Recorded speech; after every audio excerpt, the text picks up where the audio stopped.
the global financial markets are not in crisis.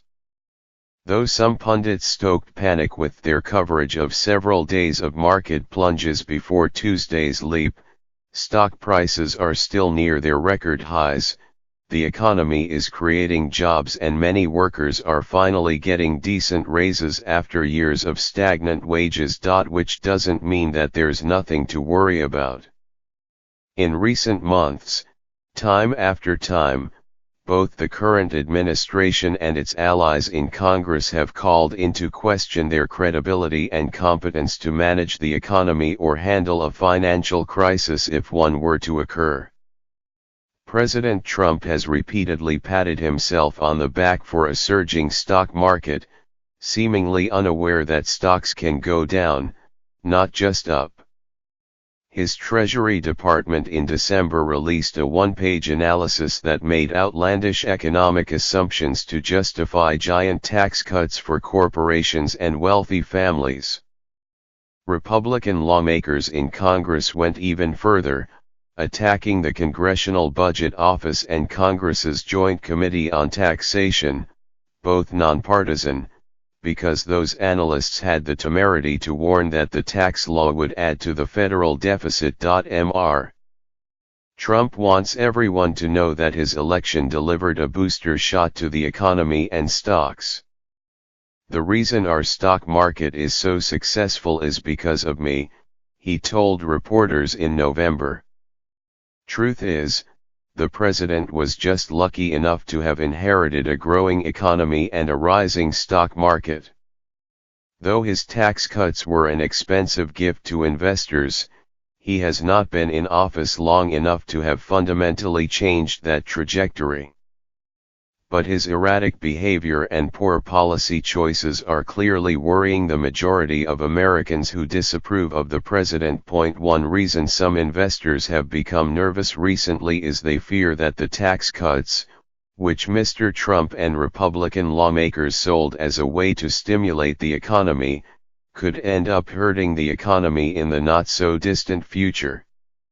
The tax law and a push by the Trump administration to increase military spending will reduce federal revenue and force the Treasury to borrow more money when the economy is close to full employment. This could stoke inflation and prompt the Federal Reserve to tighten monetary policy. That, in turn, would slow the economy. The prospect of a recession or financial crisis on Mr. Trump's watch is unnerving, because he is as confident in his own abilities as he is lacking in knowledge and sound judgment. When confronted with criticism, he lashes out like an intemperate child. On Monday, he said Democrats who did not applaud during his State of the Union address were un-American and treasonous.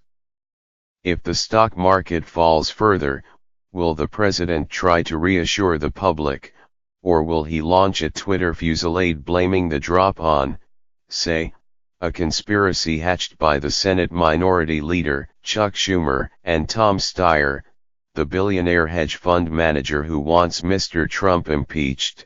Many people would have been more sanguine about the Trump presidency had he surrounded himself with competent aides and advisors. Instead, he has stacked his administration with incompetent yes-men, right-wing ideologues, and Washington swamp dwellers.